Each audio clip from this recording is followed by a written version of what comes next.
Maçãs Mordidas, narrativas, encontros e outras histórias. Toda quarta-feira, às 6h30, na Biblioteca do Instituto de Artes da Unesp. Um programa da Rádio Livre. Boa noite, senhoras e senhores, rapazes e senhoritas. Eu sou Luciana Maria Tico-Tico e ao meu lado... Guilherme Furtado. Boa noite, prezadíssimos ouvintes. Mais uma edição de Maçãs Mordidas. Narrativas, encontros e outras histórias. Mas antes de começarmos com o programa, os informativos.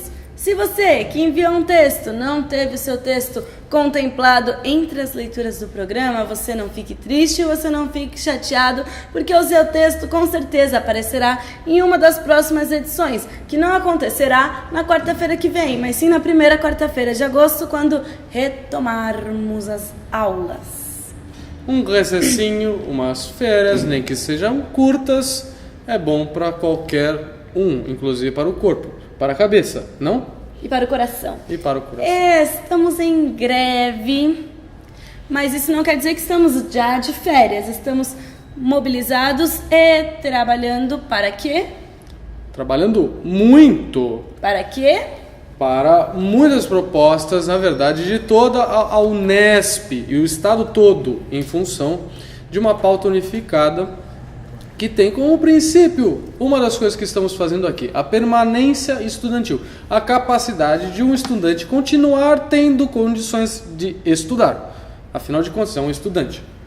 Mas você pode ver que aqui há muitas maneiras de um estudante permanecer na universidade e não só com bolsa de estudo ou restaurante universitário. Por exemplo, os estudantes podem acampar aqui. Por que não? Isso é totalmente possível e é por isso que os estudantes estão aqui, porque eles precisam permanecer de alguma maneira. Afinal de contas, pagar um aluguel aqui em São Paulo é um pouco difícil. Então, na verdade, já que temos um prédio público aqui, onde estudamos, onde convivemos diariamente, uma barraquinha talvez não custe nada. Muito bem, para dar início ao nosso programa, começamos com as leituras dos textos enviados pelos nossos ouvintes e internautas. O primeiro deles é... Luiz Roverandi, 2013, em Frustração. Uma escada em espiral, alvo mármore. No cume, em fim do negrume intransponível, a não ser por faceiros sorrisos de cantos de boca que despontam aqui e ali, deixam escapar um risinho sutil e somem rapidamente. O nada consome os arredores desta escada. Aquele nada bem nadificado mesmo? Ou será que fui eu quem nunca parou de olhar? Não poderia esquecer-me dos degraus que gradativamente tornam-se mais sinuosos e complicados de se transpor, exigindo de mim, muitas vezes, uma força quase hercúlea. Aliás, Hércules não, corrijo-me aqui e peço o teu perdão. Escalar esta escada é uma tarefa que está sendo muito mais para Sísifo. Perguntar como cheguei neste lugar é tão útil quanto perguntar ao lápis o porquê dele ser um lápis. Não desencorajo o ato de questionar antes que me acusem de tal. Aliás, preocupar-se com o existencialismo ao redor do lápis, na sua função na sociedade e possíveis reivindicações que o lápis possa vir a fazer, caso esse tome consciência crítica do processo de fricção contra o papel, é, em muitos casos, mais saudável e passível de gerar resultados mais relevantes à sociedade do que certas coisas que ouço por aí. Ah, a escada, desculpe-me. Não me recordo de como vim parar aqui. Mas creio, espero que não, mas creio, que você também subiu ou já tentou subir a mesma escada espiral alguma vez. Se não souber responder esta questão, quem sou eu para fazer? Também não me importo muito se quer saber. O que me preocupa mesmo é o par de olhos abrigado numa figura disforme que me persegue de maneira incansável enquanto escalo minha trajetória. Um olhar meio irônico, meio raivoso, de quem sabe que quer e que vai fazer muito mal. É vil, em suma. Vem incansável em meu percalço, aproximando-se cada vez mais, Começo a suar frio pelo medo e cansaço que os malditos degraus me causam, tendo a acelerar. Sinto uma náusea tomando o meu corpo, olho para trás, encaro aquela criatura, ela se aproxima, chega perto, consome ainda mais a distância entre nós. Não aguento mais essas vírgulas, vejo que não há uma escapatória e uma.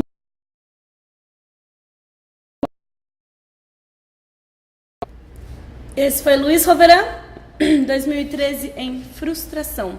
Muito obrigado, Roveran. Um abraço, um grande abraço, meu amigo. Obrigada pela sua contribuição e continue enviando os seus testículos para nós. O segundo texto é A Mosca Fantasma, de Bruno Lopes Saizi, do ano de 2010. A mosquinha, voando, moscando, posou. Não sabia onde estava e não viu chegando a chinela, que a achatou. Foi tão no susto que quando morreu só viu a mão que a segurava. Pobre mosquinha, não sabia. Morreu. Então foi e nela pousou. Para a mosca fantasma, morrer não faz diferença, porque se antes não sabia de nada, agora ela entendeu menos ainda. E é sempre assim que fazem os zumbis e fantasmas. Aos poucos, começou a perceber que estava lá, na mão que segurava a chinela. A chinela que a matou.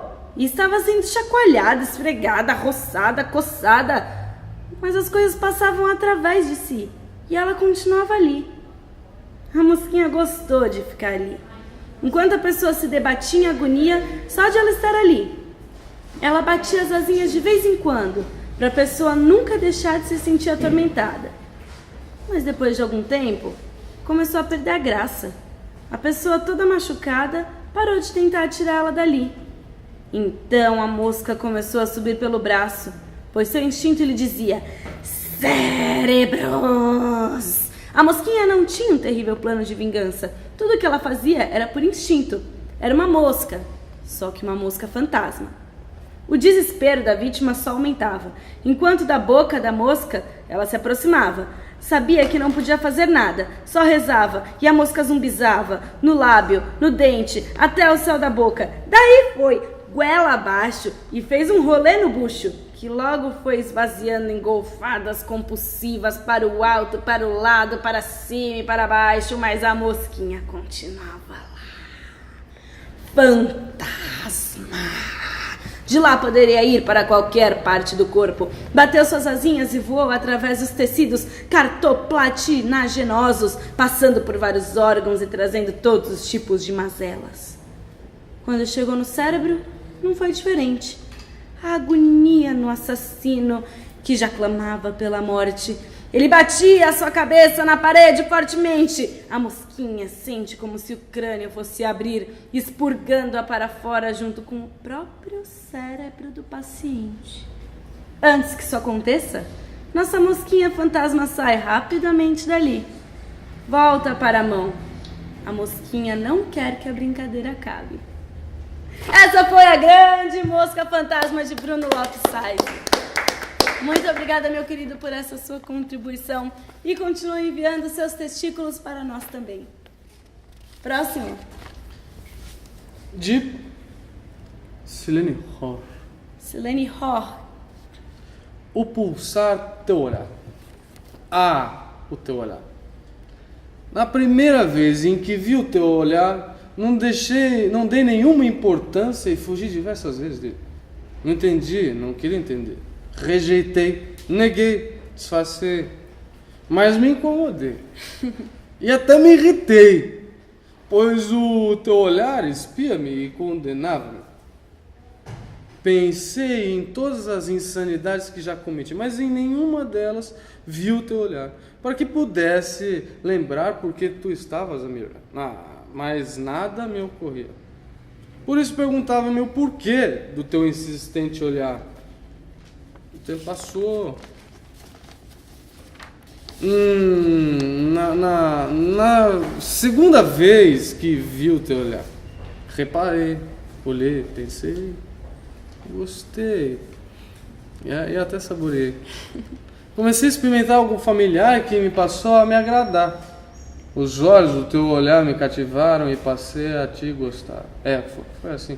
Olhei teu corpo, tuas mãos, teu peito, teu bumbum, gostei. Mas o que mais saboreei foi o pulsar do teu olhar no meu. Tua boca a falar com outros, mas teu olhar sempre a pulsar em busca do meu. Teus olhos no meu olhar estavam sempre a me desejar e me amar e me beijar. O tempo passou de novo. Na terceira vez que vi o teu olhar, estava ansiosa para te encontrar. Esperei. Contei minutos, horas, dias. Sim, exatamente nessa ordem. Não me pergunte por quê. Rezei. Implorei para junto de ti estar. Foi tão bom. Apaixonei-me. Vi teus olhos a me buscarem, me examinarem, a me provocarem e me amarem. De repente a tua mão tocou a minha e já foi muito mais do que pude esperar. Mas tu quiseste mais. Quiseste com teus lábios meu rosto tocar. Senti uma adolescente que recebe um beijo de seu ídolo e não quer mais o rosto lavar. Naquela noite sonhei e teus olhos pulsantes nos meus sonhos vieram me olhar. Mais tempo passou e na quarta vez que vi o teu olhar, quase nem dormi de ansiedade de tanto esperar, meu coração a palpitar, a chorar, a pulsar. Tu também estavas nervoso por me encontrar. Deixaste teus olhos me despirem e me penetrarem tão profundamente que não pude a minha dor controlar, foi inevitável. Tive que deixar entrar no pulsar do teu olhar. O tempo continuou a passar. Aguardei ansiosamente pela quinta vez que teu olhar virá me encontrar. O pulsar do teu olhar de Silene Ho, do ano de 2013. Muito obrigada, Silene, pela sua contribuição. E nos perdoe caso a gente não esteja lendo seu nome corretamente. Estamos fadados à livre interpretação, estamos lendo, né? Então, os prezadíssimos ouvintes e contribuintes entre aspas, né? Na verdade, os colaboradores, participantes ativos, membros integrantes, necessários, adorados. Sonhamos com vocês todas as noites, principalmente com o autor do conto erótico da semana passada. É verdade. Muito bem, a próxima história é uma história muito especial. É uma história de 1973. O homem que virava lobisomem. A gente tá num clima hoje aqui, deu pra perceber? A gente teve uma grandíssima lua há pouquíssimo tempo, afinal. Exatamente, porque hoje, coincidentemente, os nossos textos estão com uma cara de filme que fica perto de filme do Zé do Caixão, ou alguma coisa assim. Muito bem, agora O Homem que Virava Lobisomem, de 1973, de Júlio Gomes Almeida, na época operário do 2º Colegial da Vila Jaguará. Muito bem. O Homem que Virava Lobisomem. Vou passar para você no meio, assim, pra gente revezar, porque é um pouco grande. Depois de viajar uns 5-6 quilômetros de estrada esburacada, pedregosa e coberta pelos galhos das árvores que se abraçam a uma certa altura, tornando escura e tenebrosa a qualquer momento, as pessoas que saem de Ipirá, na Bahia, tomando rumo nascente, chegam, com certeza, em Caboronga. Essa é a região bastante fértil, a mais úmida do município. Sua umidade é causa cujo efeito é seu solo ser coberto de árvores de grande porte. Às vezes, árvores úteis, às vezes, árvores supérfluas, são responsáveis pela escuridão da estrada até que o sol a pino. É a região que, devido à sua umidade, oferece em todo o município melhor e mais fácil condição de vida e, portanto, não é outra coisa que faz ela ser a mais habitada. No ano de 1973, nessa região, falava-se num monstro que andava assombrando muita gente.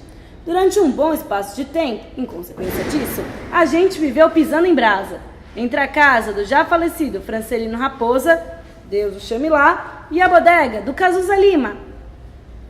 Havia, nesse caminho, uma grande gameleira, já batizada pelo povo de árvore mal-assombrada.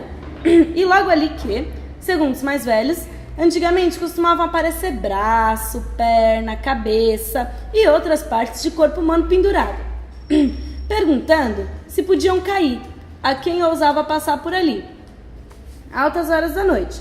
Nos últimos meses, quase ninguém havia passado, e os que fizeram chegaram em casa sem fala, quase a ponto de soltar a alma pela boca, assombrados pelo tal do fantasma. Além disso, fora das casas de farinha, vasilhas cheias de massa ou de qualquer outra coisa, não se ficava em paz. Nos varais, não podiam mais as roupas dormir, que amanheciam estragadas. Nas casas onde não haviam bons cachorros, quase que já não se contava as galinhas. O povo começou a fazer promessas, rezar textos e mandar celebrar a missas as almas de pessoas vizinhas já falecidas. Tudo foi nada, vasilhas quebradas, roupas rasgadas, galinhas estranguladas e o povo proibido de passar sobre a árvore mal assombrada, pois das 10 da noite continuava sendo rotina. Certa noite, acordado pelos gemidos do irmão menor, que esperneava com dor de barriga, Juarez, filho do finado Francelino Raposa, viu-se forçado a passar sobre a árvore mal assombrada em hora proibida para ir até a bodega do Cazuza Lima, comprar um sonrisal ou sal de frutas para ajudar o aparelho digestivo do moleque a digerir o alimento que havia comido em excesso no início da noite. Depois de dispensar a companhia de uma das irmãs, pegou o facão e o punhal e saiu disposto a enfrentar até o diabo que lhe atravessasse. Foi resoluto até certa altura do caminho. Mas ao chegar perto da famosa árvore, sentiu uma sensação estranha inundar-lhe a alma. Sentiu algo lhe gelar o sangue, os cabelos começarem a subir e as pernas a tremer. Veio-lhe vontade de voltar, entretanto, isso não chegou a acontecer. Segurando firme nas suas armas, ele mergulhou sob a árvore, cujo tenebroso farfalhar das folhas dispersas na massa negra da noite medonha parecia milhões de vozes ameaçar-lhe a vida. Curiosamente, ao encontrar-se sobre a árvore, olhou galho após galho, procurando alguma parte do corpo humano pendurado e não viu. Tudo era da mesma cor da noite. Havendo ele passado alguns metros da gameleira, ouviu um quebrar de gravetos. Parou para escutar.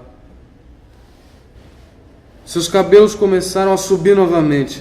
Era o medo querendo lhe dominar. Entretanto, ele permaneceu em pé e firme. O barulho que ouvia dava-lhe a certeza de que se aproximava um animal de grande porte.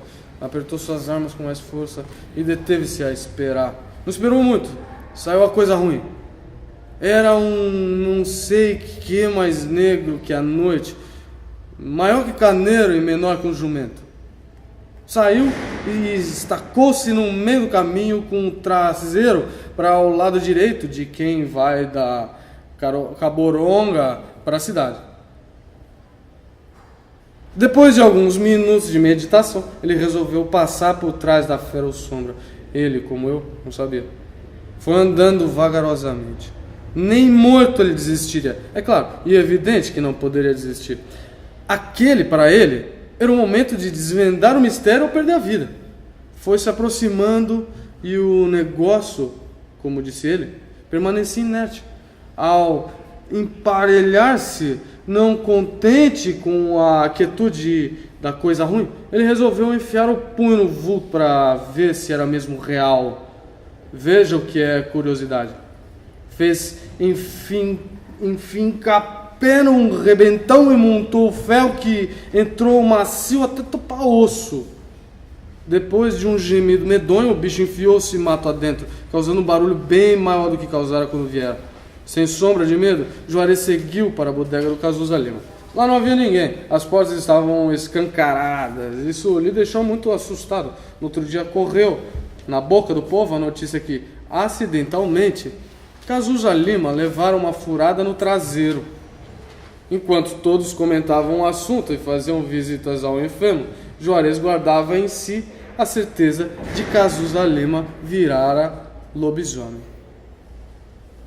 O Homem que Virava Lobisomem, de Júlio Gomes Almeida, do ano de 1973. Essa foi uma grandíssima homenagem a Júlio Gomes. Muito obrigado, Júlio Gomes, por poder proporcionar esse tipo de leitura. É meu pai. Pois é. Muito bem, dando continuidade às nossas narrativas enviadas por vocês, ouvintes e internautas. Guilherme Furtado lerá 4 microcontos para começar o mês de junho. Ao meu lado, Tico Tico. 1º de junho de 2013.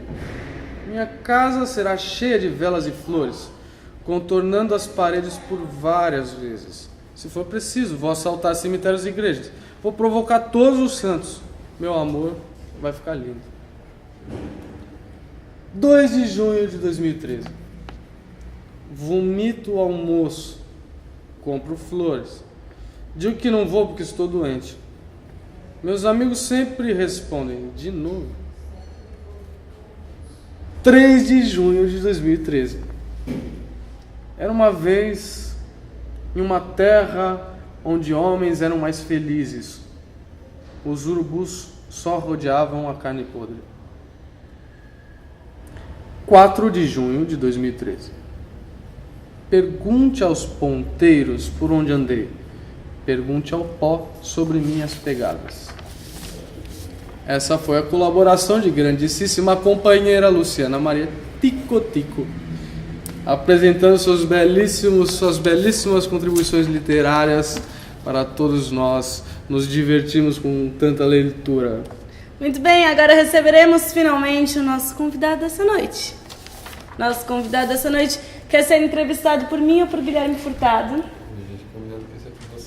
Então vai ser por favor, você faz as honras da casa. Seja muito bem-vindo, camarada Vitor. Então, adeus, Guilherme, adeus. Pessoal, mas precisa ser entrevistado por uma mulher. Certo, meu amigo. Muito bem-vindo, Vitor Queiroz. Obrigado. Assim que noite. você assina, assim que você é chamado? Geralmente é assim que eu assino, Vitor Queiroz. Poderia ser que nem meu pai, na época que ele assinava os quadros dele como Pinto, tem Pinto no nome, ele assinava dessa forma os quadros. Era uma forma provocativa, mas acabou não rendendo muito bem pra forma dele no salão. Ele assinava só Pinto? Não, como ele é júnior, tem o mesmo nome que o pai dele, ele assinava Pinto Júnior. Muito bom. Não sei se não pegava muito bem, porque dava a impressão de que o pau dele era pequeno, ou porque, sei lá, só porque tinha Pinto no nome. Mas... Vamos começar com o texto e depois a gente conversa. Na verdade, deixar. são poemas. São poemas que eu trouxe hoje. Bom, começar... Então, já que você falou que a gente começou num clima meio mórbido, uma coisa mais sombria, então eu vou começar com um poema que é quase um epigrama, de tão pequenininho, bem curtinho, 5 versos. Não tem nome. Chegou. Era dia. O sol a queimava. Saltou ao mar. Apagou a luz. Muito bem, Vitor Queiroz com poema sem título. Primeiro sem título. Bom, seguindo, são 2 poemas agora, que eles são correlatos, mas eles não foram escritos na mesma época, assim. Eles são meio que um par dialético, a gente pode falar assim, porque eles são 2 sentimentos com relação ao mesmo assunto, que é a questão do destino. Existe, não existe, um é a favor, o outro é contra. Então eu vou ler o que foi escrito primeiro, que é contra. Manda ver. O nome é Independência. É um quase soneto, para não dizer um soneto mal feito formalmente. Né? Independência. Ríspidos mares que por mim clamam, podeis gritar e não vos atenderei. Meus passos seguem minha própria lei, nem a cuca nem o peito os difamam. E se vós, deuses, cingirem-me da morte, ainda assim não cederei ao vosso intento. Minha lembrança espalhará meu argumento. Ide, semeai e colhei a própria sorte. Liberta-te, homem, de teu sonho ingrato. Mastiga os grilhões acolchoados do passado. Sente o gosto doce, o aroma putrefato. E então cospe sobre o que chamais fado. Saia, homem, do abismo em que jaz. Acima de ti mesmo estás, tu. Próximo. Bom, esse é Transladar, também é da mesma forma que o anterior. Esse foi escrito após um sonho muito estranho que eu tive e eu precisei escrever isso. E aí você ficou acreditando em destino depois do sonho? Não fiquei acreditando, mas eu precisei escrever. Quando eu vi, tinha a ver, entendeu? Quando eu tentei interpretar meu próprio sonho, não deu muito certo, mas aqui está o resultado. Vede as almas passando. Vão em fila como militares, cabeças baixas, passam rezando. Sôfregas preces que pairam nos ares. Vede as almas dançando, cirandeiam junto à praça do translado, as mãos atadas, as faces suando, regidas, perenes à batuta do fado. Ah, ri-se delas o patife tirano, exauri-las-á com seu ritmo insano. Em eterno crescendo entoa seu hino, e após assisti-los desperta assustado. Será possível conhecer o outro lado, sem render-se à vil ciranda do destino? Muito bem, Vitor, aqui ao seu redor você vê alguns amigos, mas nossos ouvintes muito provavelmente não te conhecem, então eu gostaria de pedir para você apresentar-se. Bom, eu sou Vitor Queiroz, faço curso de música, composição, estou no 3º ano, sou oriundo da cidade de Campinas, uma cidade que não deu muitos bons presentes para o mundo até hoje, infelizmente. A gente tem que recordar de Faustão, Regina Duarte, Olavo de Carvalho. É só gente feliz, né? Mas a gente teve o Carlos Gomes, né? Que foi um cara que escreveu uma ópera com um índio de terno. Pelo menos uma ópera bonita. Entrou pro grande Vitor, você lembra quando foi a primeira vez que você escreveu um poema? A primeira vez que a gente escreveu um poema, todo mundo sabe quando foi, né? Você tá lá na primeira, na segunda, terceira série, e sua professora fala assim: escreve um poema. E você escreve aquela merda que termina com tudo riminhão, certo? 4 versinhos rimados ou AABB ou ABBA, coisa assim. Nada muito demais. E aí você lê e todo mundo acha lindo na sua família, na sua casa. Mas em algum momento você pensou... Qual foi o momento na sua vida que você pensou que você poderia escrever? Que eu poderia escrever de fato, escrever como alguma coisa assim que funciona. Pegar e gastar tempo escrevendo, tentando acertar um discurso, uma forma em si, isso é muito pouco tempo. Não faz 4 anos, acho. Aliás, 5 anos, né? Que é a idade desses 2 últimos poemas que eu li aqui. Mas eu sou um cara que produz muito pouco, né? Eu escrevo um poema a cada 5, 6 meses. É bem raro, assim. Quando eu escrevo, eu tento deixar bonitinho. E você assim. Trabalha mais com música? Eu trabalho mais com música. E você compõe letra? Então, letra... Não, eu componho geralmente música instrumental.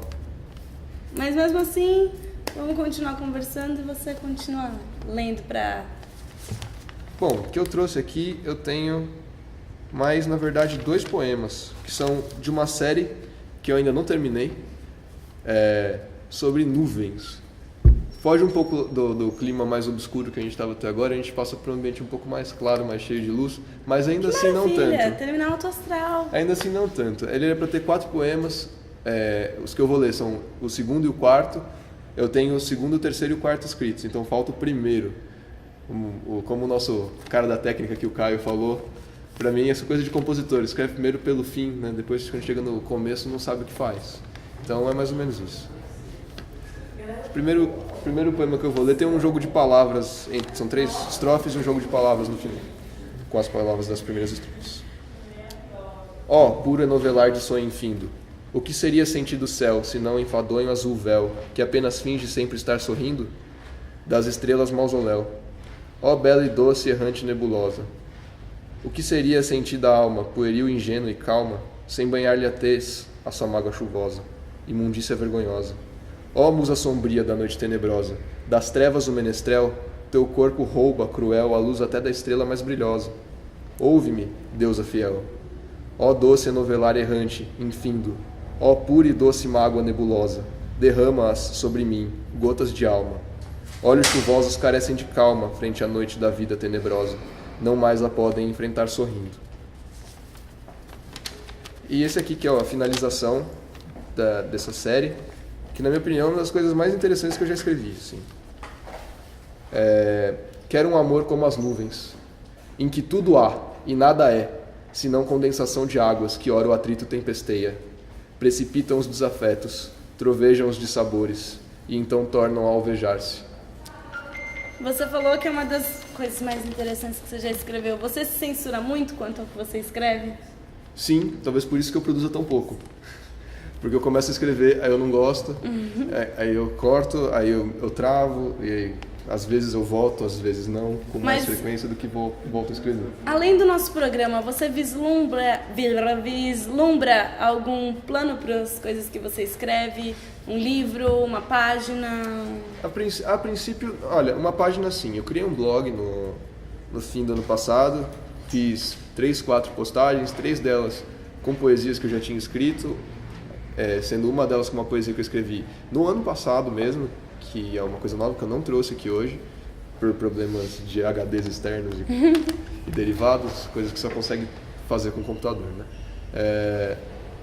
E eu criei esse blog para desaguar a minha produção, só que no que eu criei o blog, minha produção parou. Porque exatamente por essa autocrítica muito forte, de eu não achar nunca que as coisas estão boas para eu publicar em lugar nenhum, seja num blog, que é uma coisa meio caseira, mais ou menos íntima, na qual as pessoas publicam tanta coisa, muitas vezes até desnecessária, né, e se sentem livres para isso. Eu não me sinto livre para publicar as minhas poesias e coisas que eu escrevo. Não me sinto livre para escrever, não me sinto livre de mim para escrever. Pelo menos o que você trouxe hoje foi ótimo. E você quer divulgar para o mundo o endereço do seu blog? Putz, e divulgar para o público o endereço do meu blog é uma coisa complicada, porque ele tem um nome estranho. Nada a ver. Mas a gente pode aqui divulgar, e as pessoas vão ter que escrever na chamada que eles vão postar do programa de hoje, que o nome do blog é Praxis Hífen, né? Tracinho. Idiosincrasia.blogspot.com. Praxis Hífen Idiosincrasia.blogspot.com. Esse é o endereço. E pra gente fechar, você trouxe esses poemas que você escreveu, comentou que teve alguma inspiração dos sonhos. Você poderia dizer assim, o que te inspira, outros autores ou outras coisas? Então, eu passei uma grande parte da minha vida, infelizmente, afastado do mundo da leitura, assim. Eu não sou um cara que tem um repertório literário muito extenso. Isso é uma coisa que eu tenho conquistado nos últimos 4 anos, que de repente eu me toquei que eu gostava de ler, assim. Então, comecei a ler de tudo. Posso dizer assim, que eu estou tendo experiência atualmente de me voltar para ler a poesia, por exemplo, a poesia clássica e o clássico em geral. Enfim, os épicos, os grandes épicos, Homero, Dante, essas coisas. Eu acho que são coisas importantes de ler, mas eu acho que a gente tem que pegar também algumas coisas que nos estranham mais, porque embora o vocabulário seja muito difícil, né, desses autores, a forma é bastante conhecida, né? A gente pega, a gente lê, a gente fala, isso aqui são tercetos, rimados assim. Então eu acho que assim, é interessante a gente pegar para ler gente mais nova, não só da poesia, como da prosa. Eu sinceramente, esse ano eu descobri Guimarães Rosa e foi uma coisa assim que eu falei, nossa gente, o que é isso? O que esse cara tá fazendo aqui? Porque o cara escreve, ele tem uma prosa, mas não dá para você falar que é só uma prosa, porque o cara trabalha com frases curtas, as frases são curtíssimas, e com impacto, a síntese das palavras que ele junta e faz neologismos que significam uma frase inteira às vezes. Então, a gente tem que estar sempre... Na verdade, acho que dica de leitura é sempre assim, o que cair na sua mão, você pega, dá uma olhada. Interessou, você pega e senta e lê. E procura ler aquilo que já, de alguma forma, questionável ou não, entrou pro cânone literário para conhecer mesmo e adquirir um repertório maior, que nem você faz, por exemplo, quem de teatro faz com as peças que não tem como você se graduar em teatro sem ter lido o Édipo Rei uma vez na vida, seja a tradução poética, a tradução XY no original grego. Independente disso, não tem como você fazer isso, né? É importante você conhecer, até por um caráter histórico, na música. Édipo Rei, né? Aquele que ficou acorrentado e o... É muito bom, né? Então, enfim, eu acho que é isso. Eu tenho um problema que isso tem que me cortar, porque eu falo muito. Eu não paro de falar. Você encerrando, a gente encerra o programa também. Afinal, o pessoal aqui... Essa é a última coisa que você deveria dizer. Ah, é? Não, mas é porque o pessoal aqui da ocupação precisa descansar. A gente tá falando alto, a galera tá aqui dentro das barracas dormindo. Mentira, o pessoal tá trabalhando, gente. Fazendo cartaz. Por quê? Porque o grande ato é na quinta-feira, grande ato na reitoria e vocês estão convidados, ouvintes, estudantes da Unesp, não estudantes da Unesp, a mãe, o cachorro e a sogra, todos nós para uma universidade mais acessível. Acho que sim. Acho que a gente tinha só que fazer um comunicado, né? De que eu entro na equipe do programa a partir de hoje. Ah, claro que sim! A partir de hoje, o Vitor estará conosco, apresentando também o programa e ajudando na parte técnica e fazendo tudo mais que precisar e Sendo pau para toda a obra.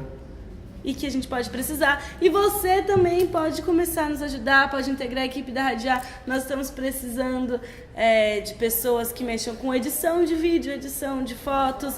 E a gente precisa, na verdade, de pessoas que mexam com qualquer tipo de coisa. Tá precisando de tudo.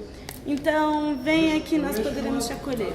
Eu mexo com adubo. Adubo estamos precisando também.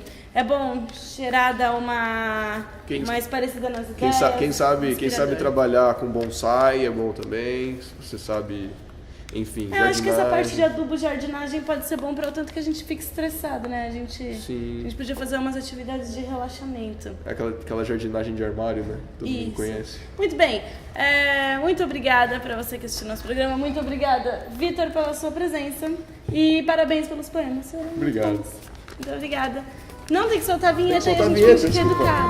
Isso. Maçãs Mordidas, narrativas, encontros e outras histórias. Toda quarta-feira, 6h30, na biblioteca do Instituto de Artes da Unesp. Um programa da Rádio Livre. E aí quando ele der ok...